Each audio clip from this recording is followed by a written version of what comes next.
Selamat datang di Radio Horor Official, tempat di mana cerita gelap, bisikan mistis dan rahasia tersembunyi terungkap. Di sini, kami membawa kamu masuk ke dalam dunia penuh misteri yang tak terjamah. Siapkan diri dan nyalakan imajinasimu, karena setiap malam kegelapan akan bercerita. Jangan lupa untuk like, komen, dan subscribe agar kamu tidak ketinggalan cerita horor terbaru dari kami. Baiklah, tanpa berlama-lama lagi, langsung saja ke ceritanya.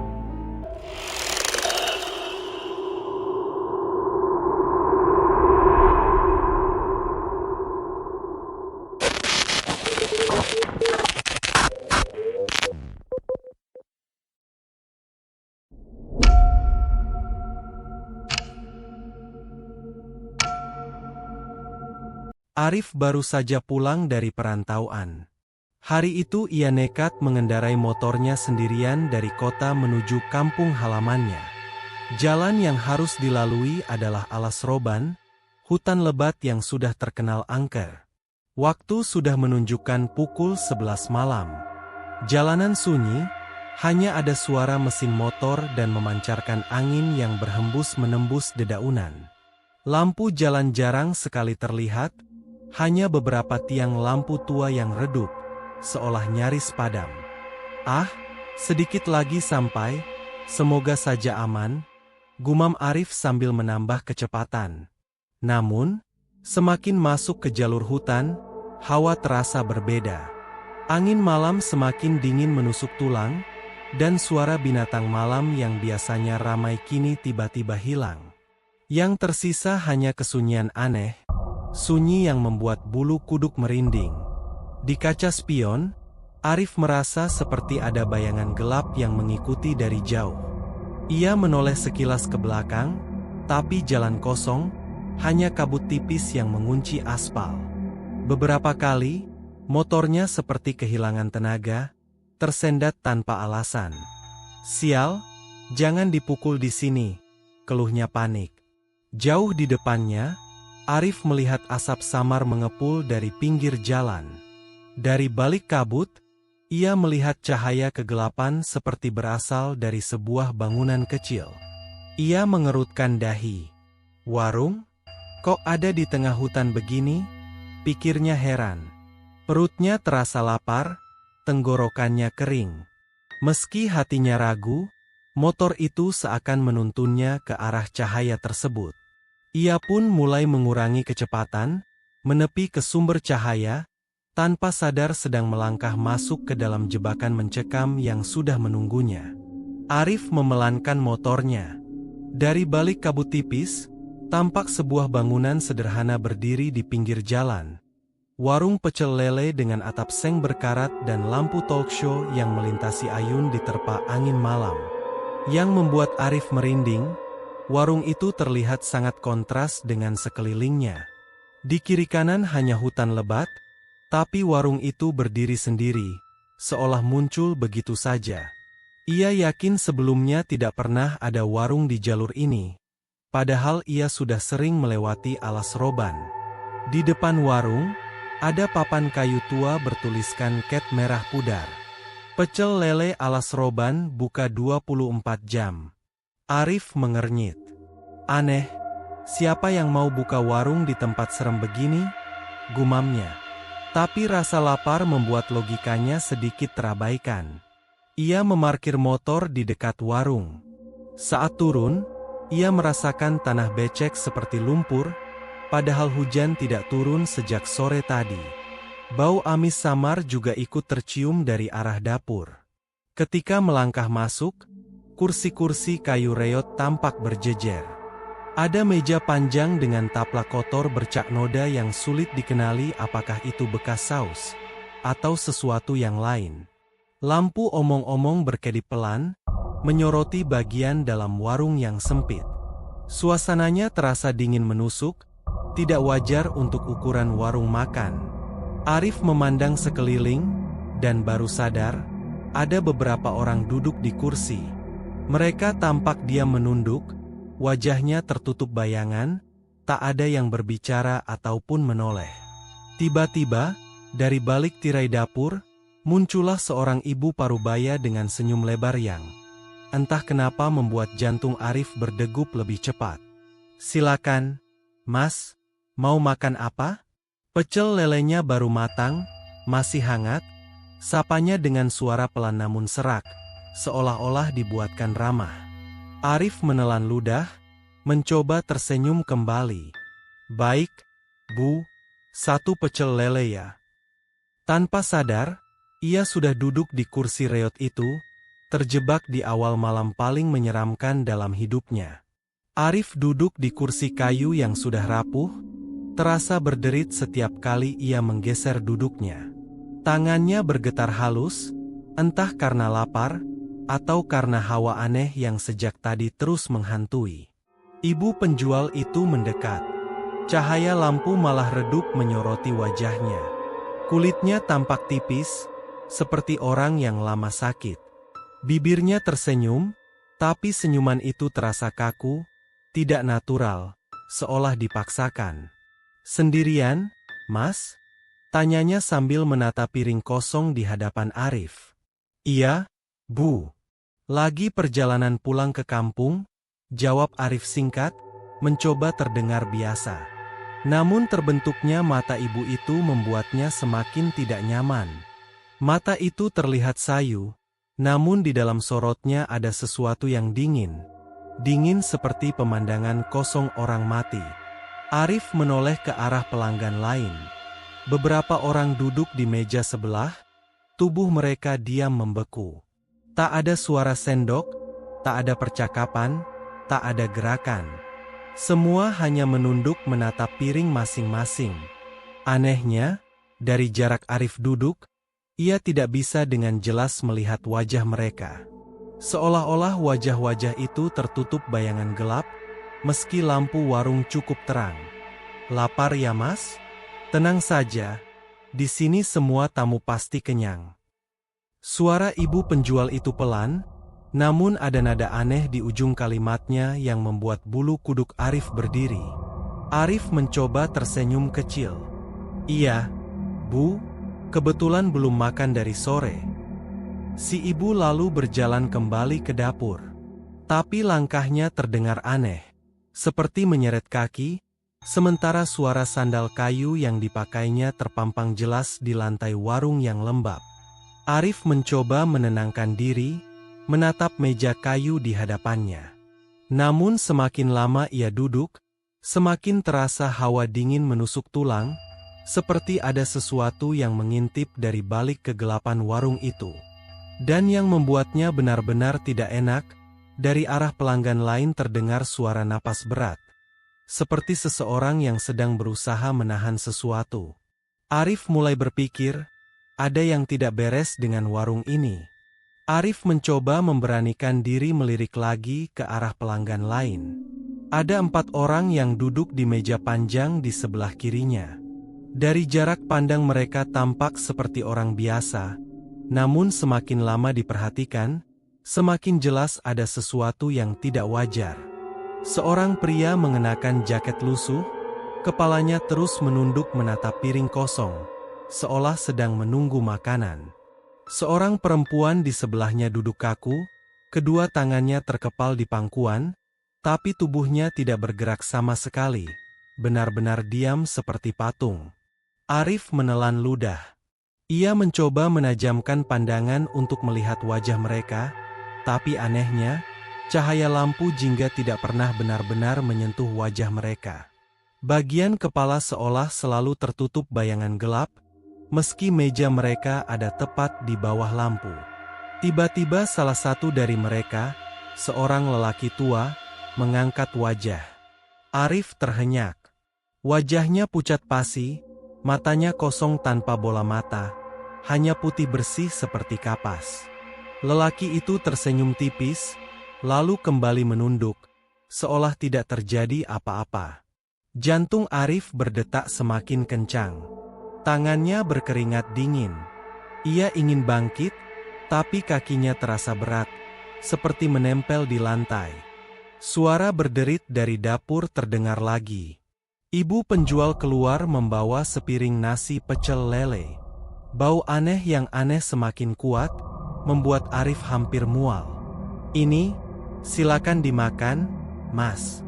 Lele segar hasil tangkapan malam ini," ucapnya sambil meletakkan piring di depan Arif. Tangan si ibu penuh urat menonjol, dan kuku-kukunya panjang menghitam. Arif memaksa tersenyum, menoleh sekilas ke pelanggan lain. Yang membuatnya semakin ketakutan, kini keempat pelanggan itu tiba-tiba menoleh ke wajah pucat, senyum lebar, mata kosong menatap tanpa berkedip. Arif menatap piring di depannya dengan rasa tidak percaya. Nasi putihnya tampak dingin, seperti sudah lama terhidang. Lalapan timun dan kol nyalai, warnanya kusam, tidak segar sama sekali. Tapi yang paling membuat bulu kuduknya berdiri adalah lele goreng di atas piring itu. Dari luar tampak seperti lele biasa, tapi warnanya bukan coklat keemasan melainkan kehitaman pucat dengan bercak merah gelap di beberapa bagian. Saat asap tipis mengepul dari lele itu, bau yang tercium bukan aroma gurih minyak goreng, melainkan amis anyir darah. Arif menutup hidungnya pelan. "Ini bukan ikan biasa," bisiknya dalam hati. Dengan tangan gemetar, ia mengambil sendok. Baru saja ingin menyentuh nasi, ia mendengar sesuatu yang membuat darahnya membeku. Suara lirih, seperti bisikan dari piring itu sendiri. "Tolong, jangan makan aku." Arif terperanjat, sendoknya hampir jatuh. Ia melihat sekeliling, memastikan bahwa suara itu bukan dari pelanggan lain. Tapi para pelanggan tetap diam, menunduk seperti sebelumnya. Hanya ibu penjual yang berdiri di pojok warung, menatap Arif dengan senyum kaku. Arif memaksa menelan ludah. "Ah, mungkin cuma halusinasi," pikirnya. Ia mencoba kembali menatap piring. Tapi kini ia melihat sesuatu yang jauh lebih mengerikan. Mata kecil berwarna putih muncul di tubuh lele itu, melotot sebentar lalu perlahan menghilang ke dalam daging gosongnya. Arif terlonjak mundur dari kursi, napasnya berburu. Pelanggan lain yang sedari tadi diam, kini satu persatu mulai mengangkat kepala. Dan senyuman mereka semakin lebar, seolah menunggu Arif menyuapkan makanan itu ke mulutnya. Arif semakin resah. Piring berisi pecel lele itu kini seperti menatap ke belakang. Tangannya gemetar hebat, keringat dingin mengucur di pelipis. Ia ingin segera pergi, namun tubuhnya terasa kaku seolah ditahan oleh sesuatu yang tak kasat mata. Dari arah dapur, terdengar suara aneh. Bukan suara panci atau wajan, melainkan rintihan lirih. "Tolong, tolong aku, melepaskan." Arif langsung menoleh ke arah tirai yang menutupi dapur. Tirai itu berkibar pelan, padahal angin sama sekali tidak masuk. Dari balik kain kusam itu terdengar suara lain, kali ini seperti berkata tertahan. "Jangan potong, jangan, Aarg." Arif merasakan bulu kuduknya berdiri serentak. Itu jelas suara manusia, bukan hewan. Ia melirik ke arah ibu penjual. Perempuan itu masih berdiri tegak di sudut warung, senyumannya tidak berubah. Matanya lurus menatap Arif tanpa berkedip. Sepertinya tidak mendengar apa-apa. Lalu terdengar lagi suara dari arah pelanggan lain. Tapi anehnya, mulut mereka tidak bergerak. Suara itu seperti bergema langsung di kepala Arif. "Kalau kamu makan, kamu akan jadi seperti kami." Arif menelan ludah, dadanya naik turun. Ia ingin bertanya, ingin berteriak, tapi tenggorokannya terkunci. Dan tiba-tiba, piring di depannya bergetar pelan. Dari dalam tubuh lele yang gosong itu terdengar suara samar, jelas sekali di telinga. "Arif, giliranmu sudah dekat." Arif membeku. Bagaimana mungkin lele gosong itu tahu namanya? Arif masih berbaring di kursinya, wajahnya pucat pasi. Suara-suara dari dapur yang terus menggema di telinga, membuat jantung berdegup kencang. Ia melirik ke arah meja sebelah, berharap ada tanda-tanda kehidupan normal. Namun justru saat itulah sesuatu yang aneh terjadi. Lampu obrolan tua di langit-langit berkedip-kedip cepat, lalu menyala sebentar. Dalam kegelapan singkat itu, Arif mendengar suara kursi bergeser. Saat lampu kembali menyala, ia terbelalak. Salah satu pelanggan hilang. Pria tua yang tadi duduk dengan mata kosong sudah menghilang, meninggalkan kursi kosong di tempatnya. Namun di atas meja masih ada piring yang sebelumnya kosong, kini penuh dengan cairan merah segar yang menetes ke lantai. Aroma amis darah memenuhi hidung Arif. Ia terbatuk kecil, hampir muntah. "Ya Tuhan," bisiknya pelan, tubuhnya semakin gemetar.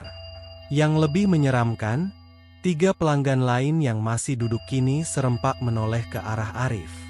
Senyum mereka melebar, bibir sobek hingga ke pipi, dan suara lirih keluar dari mulut mereka secara bersamaan. "Giliranmu, sebentar lagi." Arif panik, ia mencoba berdiri. Kursi reot itu berderit keras saat ditinggalkan. Tapi baru 1 langkah ia mundur, tiba-tiba ibu penjual menutup jalan dengan tubuhnya. "Mas, jangan buru-buru pulang, makan dulu. 1 suap saja, setelah itu semuanya selesai," ucapnya dengan suara serak yang kini lebih berat, lebih menyeramkan. Arif merasa terjebak. Tangannya menggenggam gagang pintu warung, namun pintu itu terkunci rapat, bahkan ketika ia memerlukan keahlian tenaga. Dari arah meja pelanggan, piring berisi darah itu bergetar, dan terdengar bisikan samar dari dalamnya. "Arif, ikutlah bersama kami."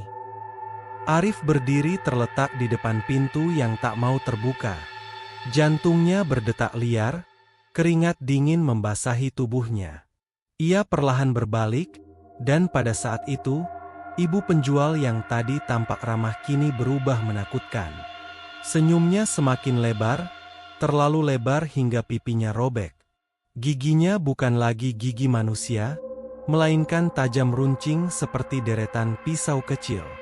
Dari sela-sela gigi itu meneteskan cairan hitam pekat yang jatuh ke lantai. Mata yang tadi sayu kini menghitam pekat, tanpa bola mata, hanya kegelapan yang menelan seluruh tampilan. Urat-urat dengan ciri menonjol, kulitnya perlahan mengelupas menampilkan daging merah yang berdenyut. "Mas Arif," suara ibu itu serak, berlapis seperti ada banyak mulut yang berbicara sekaligus. "Di sini, semua harus makan. Kalau tidak mau makan, maka kau yang dimakan." Arif tersentak, tubuhnya mundur menabrak meja. Piring pecel lele bertabrakan, pecah berantakan. Dari tumpukan nasi dan daging lele gosong itu, mengalir darah segar yang perlahan meresap di lantai menuju kakinya. Para pelanggan lain bangkit. Tubuh mereka kaku, gerakannya tidak wajar, seperti boneka yang ditarik benang.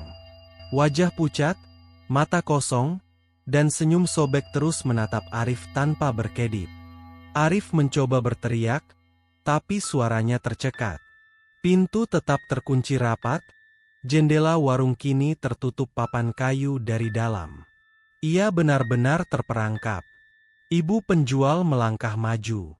Langkahnya berat, menyeret, meninggalkan jejak darah di lantai. Tangannya yang kurus panjang menjulur ke arah Arif, kukunya panjang menghitam, siap digenggam. "Sekarang giliranmu, Mas," bisiknya pelan. "Tamu baru, selalu jadi hidangan utama." Arif panik. Nafasnya berburu, matanya pembohong mencari jalan keluar. Tapi sebelum sempat bergerak lebih jauh, terdengar suara keras dari belakangnya. Brak! Pintu warung menutup sendiri dengan hentakan kuat, hingga kaca kecil di atasnya retak. Arif perabotan menarik gagangnya, tapi kini pintu itu seperti menyatu dengan dinding kayu. Tidak ada celah, tidak ada kunci, benar-benar tertutup rapat. Lampu bohlam di langit-langit semakin redup, memancarkan ayun pelan seolah ada sesuatu yang bernafas di dalam warung. Cahaya kuningnya berubah remang, menimbulkan bayangan aneh yang bergerak di dinding. Arif menoleh ke jendela. Ia mencoba menendang salah satunya, berharap bisa keluar. Tapi saat kakinya menginjak, jendela itu tidak pecah.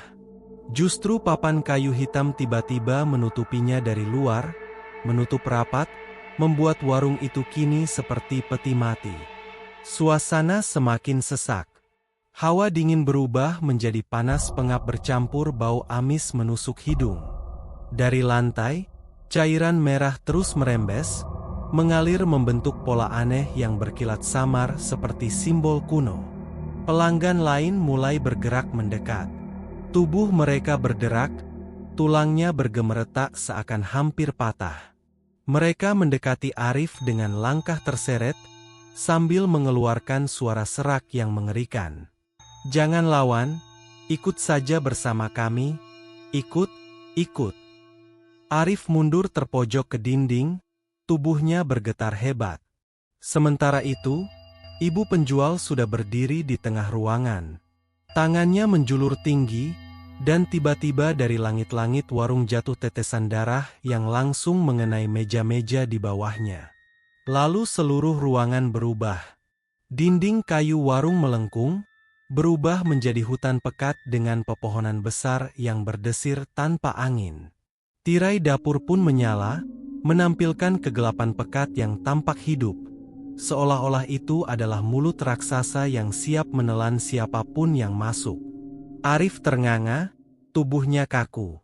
Ia baru sadar, warung ini bukan tempat makan biasa. Ini adalah gerbang menuju perut kegelapan. Alas roban Arif berdiri gemetar, punggungnya menempel ke dinding yang kini berubah seperti batang pohon basah. Nafasnya tercekat, matanya menatap ke sekeliling. Warung itu sudah tidak lagi tampak sebagai warung, yang ada hanyalah hutan gelap dengan kabut tebal yang menggantung rendah. Dari kabut itu, perlahan muncul bayangan-bayangan manusia. Sosok-sosok samar dengan wajah pucat, tubuh penuh luka, sebagian masih mengenakan pakaian yang robek dan berlumuran darah. Mata mereka kosong, namun sorotnya menusuk ke arah Arif. Arif mundur, tapi langkahnya seperti terperangkap lumpur.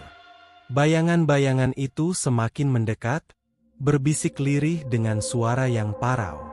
"Arif, kami semua pernah duduk di warung itu. Kami semua pernah lapar, dan kini kami tidak bisa pergi." Arif menutup telinga, tapi bisikan itu langsung terdengar di kepalanya.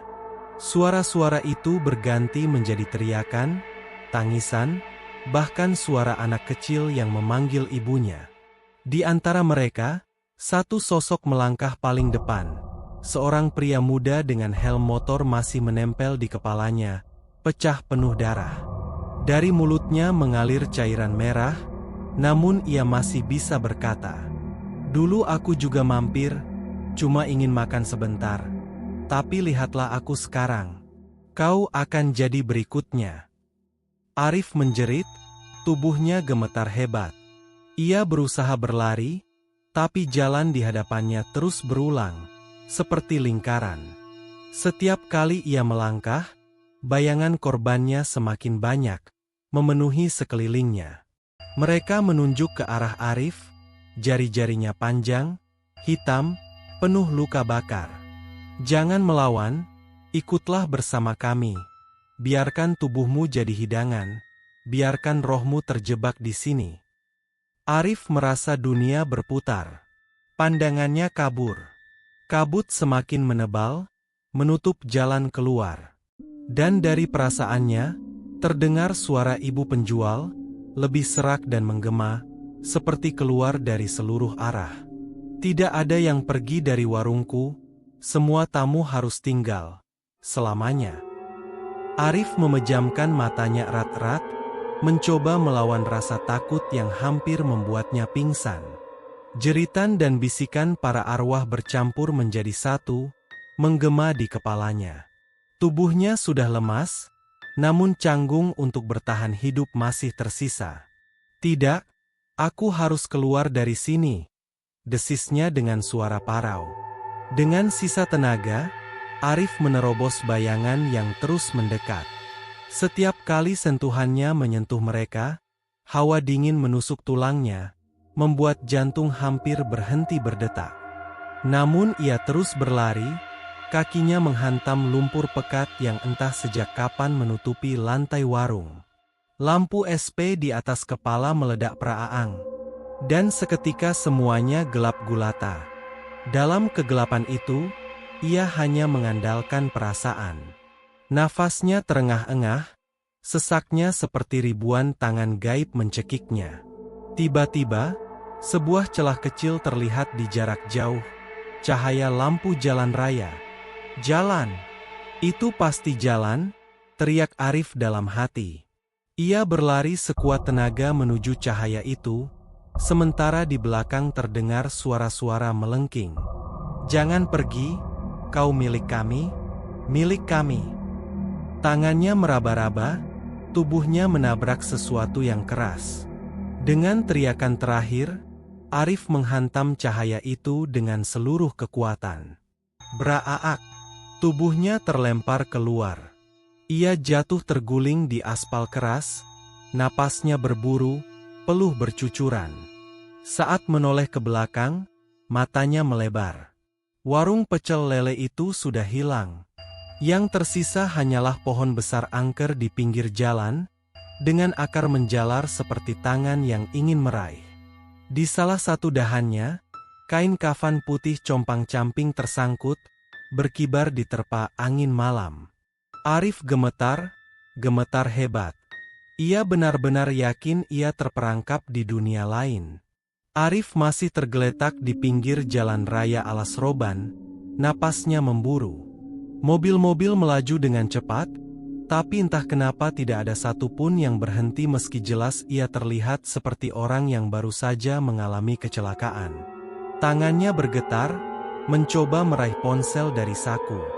Layar menyala, namun angka jam menunjukkan pukul Di sebuah desa kecil yang 23.59 dikelilingi sawah terus-menerus. hijau membentang, Tak pernah hiduplah berganti seorang menit. gadis bernama "Sial, Sinta. kenapa Ia begini?" dikenal sebagai anak tunggal dari Gumamnya keluarga dengan suara terpandang. nyaris tak terdengar. Cantik rupawan dengan wajah Tiba-tiba, teduh yang selalu mencuri terdengar suara perhatian siapa gemerisik saja yang dari semak melihatnya. belukar di Di tepi sisi jalan. lain desa, ada Arif seorang menoleh pemuda bernama perlahan. Arga, Dari anak seorang kegelapan, buruh tani miskin muncul yang hidup seorang sederhana pria di tua rumah yang kayu hampir mengenakan roboh. pakaian luluh. Meski perbedaan Wajahnya status pucat sosial pasi. begitu jelas membentang Ia di antara tersenyum mereka, aneh, hati tak pernah memperlihatkan memilih gigi berdasarkan hitam dan harta rusak. ataupun "Kau kedudukan. sudah keluar, Pertemuan pertama tapi mereka tidak terjadi benar-benar saat pesta selamat," rakyat desa. katanya Ketika dengan Arga suara dengan serak. wajah penuh keringat Arif membantu panik, menata panggung, berusaha bangkit, sementara Sinta tanpa namun sengaja kakinya terasa menjatuhkan berat selendangnya. seperti membekukan Arga yang kala sesuatu. itu dengan malu-malu Saat mengembalikannya. ia Tak melihat bekas menyadari bahwa lumpur sejak hitam detik dari itu warung benih yang cinta masih tumbuh di menempel hati di mereka kedua berdua. kakinya.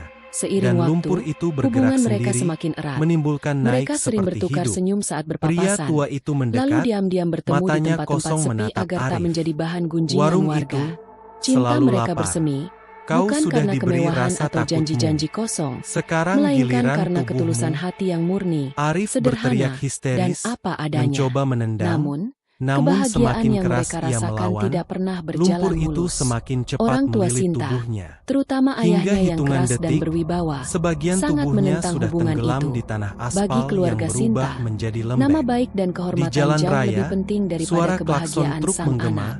Anak namun keluarga sopirnya terpandang tidak tidak melihat pantas apa-apa bergaul dengan selain anak jalan miskin. kosong. Begitu kata Hanya ada ayahnya angin setiap kali dingin yang nama Arga berhembus, disebut. membawa Setiap aroma kali Arga amis nekat dari datang hutan ke rumah Alas untuk Roban. sekadar mengantarkan buku Teriakan atau menjemput terakhir Sinta Arif pergi ke menggema pasar, lalu ia menghilang. selalu diusir dengan Ketika kata-kata semua kasar, kembali tenang, bahkan kadang hanya disertai ada pohon ancaman besar agar di tidak tepi pernah berani jalan dengan menampakkan kain wajahnya kafan lagi di depan compang-camping rumah. yang masih Sinta berkibar. hanya bisa menangis Warung dalam pecel diam, lele itu tak menyaksikan pernah lelaki yang terlihat dicintainya lagi. dipermalukan di Tapi hadapan orang-orang yang keluarganya melintas sendiri. sering mendengar Ibunya pun suara tidak sendok banyak dan membantu, piring beradu di karena tengah ia lebih malam, memilih diam dan diikuti mengikuti suara kehendak lirih. suaminya. "Silakan Sejak makan, saat itu, jangan hubungan Sinta tinggalkan dan kami Arga hanya bisa sendirian." terjalin dalam sembunyi-sembunyi, Pemirsa, Kisah Bagai api Arif yang kecil yang terjebak dijaga di di warung tengah angin pecel lele kencang. ala Seroban Rawan menjadi padam tetapi pengingat tetap bagi kita berusaha semua bertahan menyala. bahwa tidak Meski semua larangan tempat itu begitu persinggahan di keras, jalan itu Cinta benar-benar Sinta dan nyata. Arga tetap Ada mencari warung yang jalan. hanya muncul Mereka untuk menemukan menjerat sebuah jiwa-jiwa tempat yang rahasia lelah, untuk haus, melampiaskan rindu. dan lengah. Sebuah pohon besar Sampai yang hari berdiri ini, kokoh di dekat di tengah rel kereta gelapnya tua, malam ala tak jauh Seroban, dari ujung desa. sering terdengar suara Pohon itu sendok rindang beradu dengan dengan akar-akar piring, menonjol dari seolah tanah, ada warung yang memberikan ramai kesan teduh pengunjung. sekaligus Padahal, misterius.